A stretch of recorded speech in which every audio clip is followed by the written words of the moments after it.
In this video, I'm going to go through approximately 7 examples of the chain rule. You're going to see it in a variety of ways. First, I'm just going to unpack the actual, like what is the chain rule. Then we'll do a bunch of examples straight up. We'll also look at like a table example by the end, and a bunch of other different sorts of examples as we go. Some of the chain rules later will have like 3 layers, but in the beginning we'll just have like an inner and an outer layer. So let's begin with the actual chain rule. It says if we have the derivative of a composition of functions, f of g of x, then that is equivalent to f prime of g of x times g prime of x. So I'm going to refer to the function on the outside in pink here. This is our outer function. And in blue we have the inner function. So we're taking the derivative with composition of functions. And so what we first do is we take the derivative of the outer, but notice that the inside is unchanged.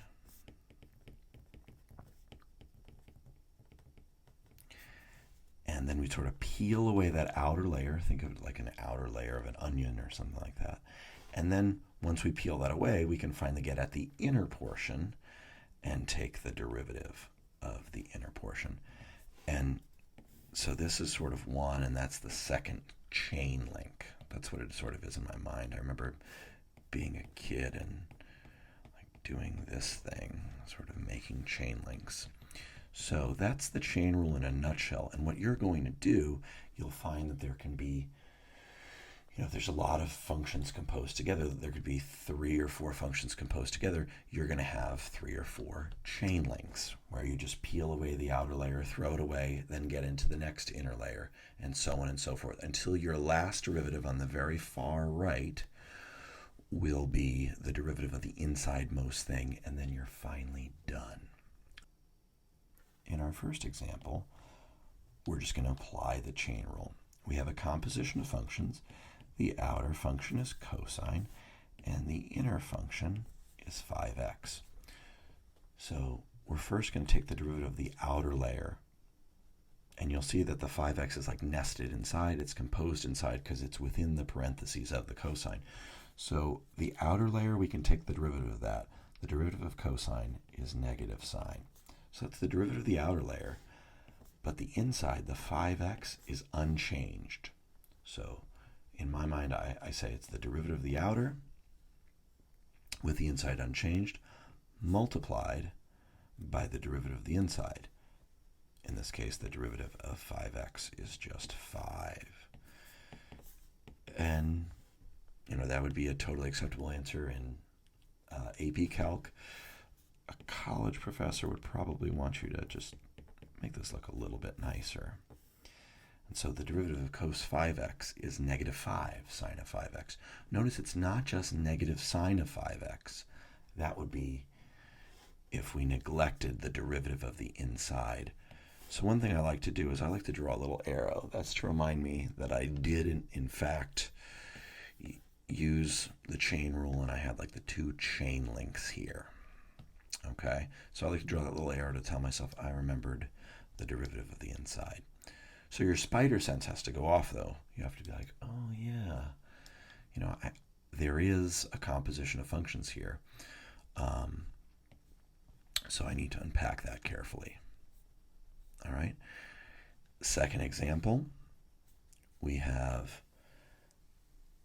sine cubed of x. Might not even seem like there is a composition of functions here.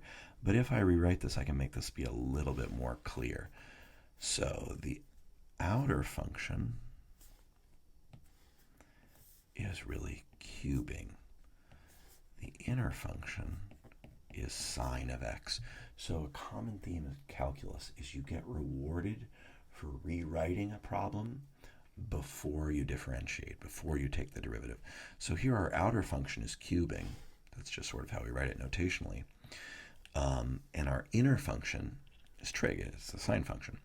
So now what we can do is we can take the derivative of the outer function.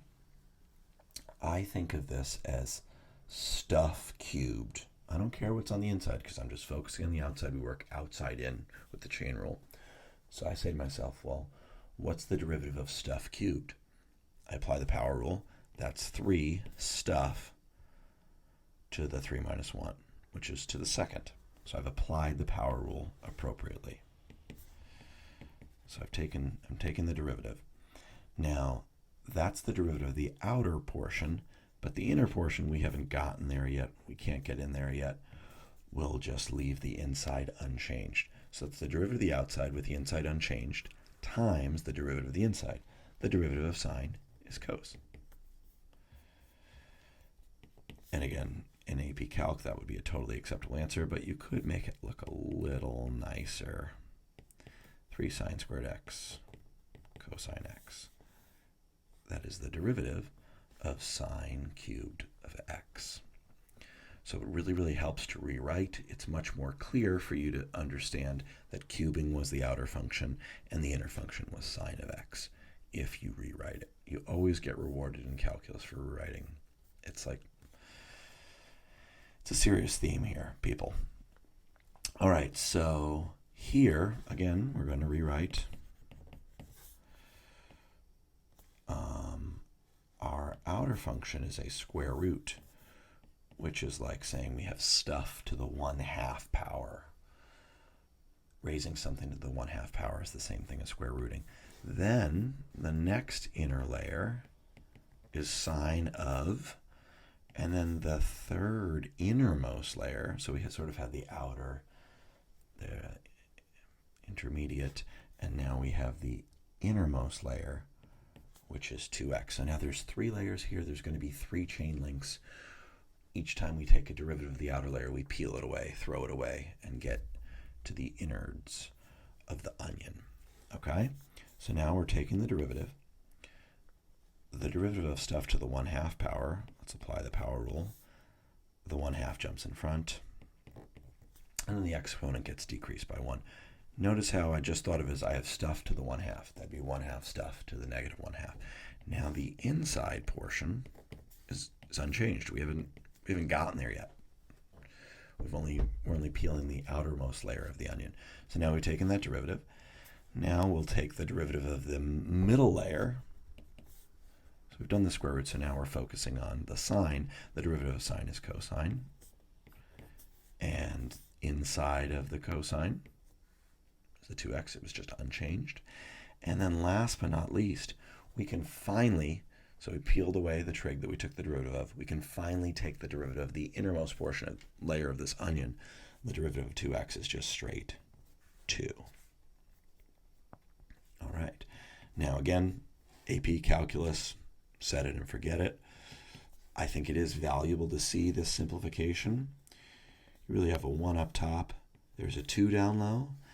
That negative 1/2 power, by properties of exponents, we can bring that down to the denominator, and it would be to the positive 1/2. But that's really just a square root in the denominator. And then up top, we have a cosine 2x. Now that looks pretty nice. I don't think it'd be necessary to rationalize this or anything, but it looks a little bit more clean and organized. Again, it depends on your teacher or professor. Oh, and don't forget, I for some reason I lost the 2 there. Don't forget we have that 2 floating around. That was the derivative of the inside portion. So this is kind of nice, actually. We have a nice little bit of simplification here. We had a 1/2 from earlier. The 2 from the chain rule at the very, very, very end. So those will cancel nicely. I mean, if you really wanted to go crazy, you could start doing double angle formulas and whatnot. But let's not and say we did. The focus of this video is just the good old-fashioned chain rule. All right? So now we've seen 2 layers. We've seen 3 layers. Let's just see a little bit of different notation. This one looks a little bit different because there's this 4 in the front. Now that's just a constant. When you take the derivative with a constant, the constant you can just pull it out front and it comes along for the ride. So dy dx, the derivative of this, let's just take the 4. It's going to come along for the ride. The outer layer is stuff to the 5th power.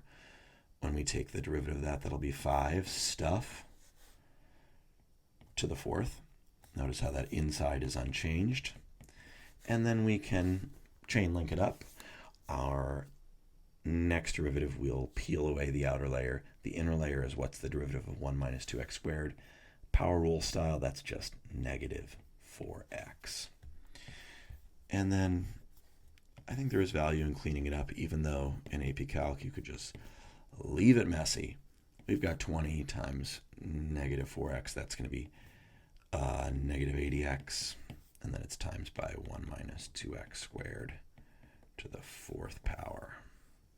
And that's our derivative after we successfully applied the chain rule, but we also just accounted for the constant that just comes along for the ride. It doesn't really interfere as long as we just throw it in front and multiply it by all the rest.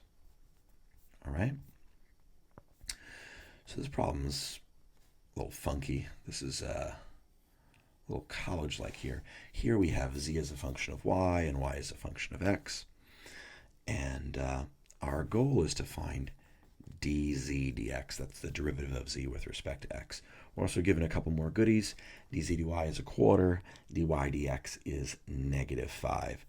So if we consider z of y of x, you'll notice that if we put the y in there, we have this composition of functions. So again, your spider sense should go off. If we need to find dz dx, we're gonna slowly unpack this. Well, if we consider z of y of x, what we can do is we could say, well, I'm going to write this notationally a couple of different ways. We could say, let's take the derivative. We'll take the derivative of the outside function. The derivative of z is z prime. The y of x on the inside is unchanged. And then we'll multiply by the derivative of the inside. So that's one way that we could write this. We could also think of it like so. They want us to find dz dx. dz dx is the same thing as the change in z with respect to y. Recall z is a function of y, multiplied by the change in y with respect to x, because y is a function of x. So we were actually told what dz dy is and what dy dx is. dz dy is a quarter, and dy dx is negative 5. So we just get that dz dx is negative 5/4.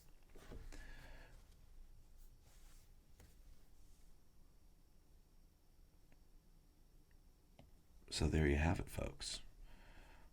We can unpack the chain rule in a variety of ways. I feel like this notation on a problem like this feels very college-like, more so than AP Calc, but it shows up every once in a while in AP Calc. All right, well, this one's terrible, folks. All right, so if we plan our attack here,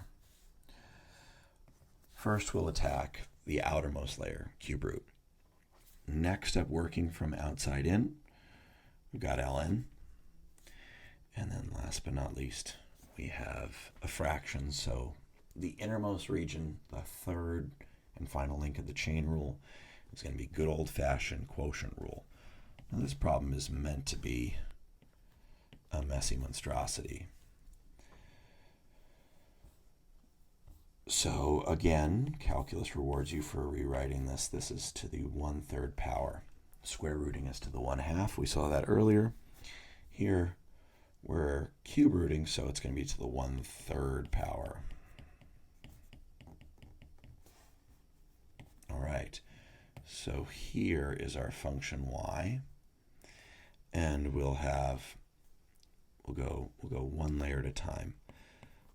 We have 1/3 stuff to the negative 2/3. Again, decrease 1/3 by 1. You'll be at negative 2/3 with the inside unchanged. So ln of this mess. That's one chain link. Don't stop there, though. That's the thing that worries me. That's part of the reason why I'm making this video. Don't stop there. Keep going. So you've taken the derivative of the cube root. Now your next layer is, what's the derivative of ln? The derivative of ln is 1 over the inside of the ln. And then last but not least, we need to take the derivative of the inside portion of the ln. And that, I'm writing my low right away, aka low squared. I'm going to apply the quotient rule. So I have low d high minus high d low. And I am running out of room because this is getting wild. All right, so let's see if we, I don't even know if we can shrink this down. I'm just going to write smaller. So if we bippity boppity boo all this together, we've got the ln of x minus 3 over 2x plus 1. That's to the negative 2/3. We could clean that up in a moment. But so the 1 over, again, if you were in, as long as, your grader can read it, you'd be fine right there. In AP Calc, I think you could leave it that ugly. But let's clean this up a little bit. Those of you that are watching this in college, or you really want to see the simplification, we have 1 over something. So that's actually a reciprocal. So that'll be 2x plus 1 over x minus 3. And we had 2x plus 1 squared here. If we multiply out these two binomials, that'll be 2x squared plus x minus 6x. That's going to be minus 5x minus 3. And then we have, oh my goodness. Yeah, I'm just making sure you're paying attention here, folks. We need to take some derivatives now, don't we? So one thing I like to do is I have low. I'll just leave parentheses for d high minus high. I'll leave parentheses for d low, but you got to make sure that you actually take those derivatives. So 2x plus 1 times the derivative of the numerator is just 1, excuse me. And then I've got, so low d high minus high, d low, the derivative of the denominator is just 2. All right, now we can simplify this. Excuse me. That would have been an egregious error. So always be mindful, there's a lot of cognitive load in this problem. That's what I was just modeling. There's a lot of cognitive load because there's 3 layers of chainage, and then you have, on that third layer, there's the quotient rule, and you need to do some simplification. So you really have to be careful and take it in stride. So that's low d high, that's 2x plus 1, minus high d low is minus 6x minus 6. We'll make sure that then we distribute that, and so on and so forth. If you clean this up, you'll have something like this.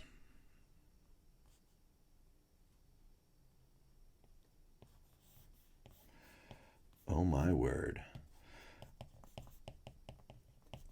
So this is like an absolutely wild ride here. That's squared. We've got a 2x plus 1 up top. And then if we distribute this business, we'll have negative 4x. 1 minus negative 6 is 1 plus 7, so negative 4x. 1 plus 6 makes 7. And so the 3's down low from the third. Whew. This is pretty brutal. We do have that 2x plus 1 squared. That's that low. So you can chop off 2x plus 1 from top and bottom. Let's just erase that. Running out of space in this wild one. Whew. That's pretty solid. You know, that would be good for a full whiteboard here. All right, so you may see like a table problem. And if you see multiple functions, you know, your spider sense should go off here. That, oh, well, you know, I see composition of functions. I'm taking a derivative. There's a lot of entries in this table. Probably the chain rule is about to happen. All right, so we're asked to consider g of f of 2, the derivative of that. Well, with the chain rule, we're allowed to take the derivative of the outer portion with the inside unchanged, and then we can peel away that outer layer and then take the derivative of the inner layer. So now we just have to unpack this with the table. Well, f prime of 2, when x is 2, f prime is 1. Okay, so that's just a 1. That was nice. Now here, to do composition of functions on the table, you got to start out with 2, f of 2. Here's f of 2. That's 8. I'm going to take my time to unpack this. I don't want to make any more errors. All right, so here we have g prime of 8. Okay, so now that's interesting. Because of the composition of functions, that's why they needed so many entries in this table. We've got to follow 8 down. 8 is the x value. We've got to follow that down to g prime. And that happens to be a 1. So g prime of 8 is 1. Just a bizarre coincidence that this happens to just be 1. But the most important part of the puzzle is you have to worry your way through the problem. You have to write things out like this. If you do not, there's going to be errors and confusion, I promise. So again, just to reiterate with the chain rule, you've got to take the derivative, even if there's lots and lots of layers with composition of functions, you've got to take the derivative of the outer layer with all the inside stuff unchanged, but make sure it's there. Then you can throw that layer away. Then you can take the derivative of the next, the second outermost layer with the inside unchanged. Then throw that out, and so on and so forth, until you get to that last innermost portion, and then you multiply by the derivative of that innermost portion, chaining all those things together via multiplication. Thanks for watching. Have a happy, healthy, beautiful day.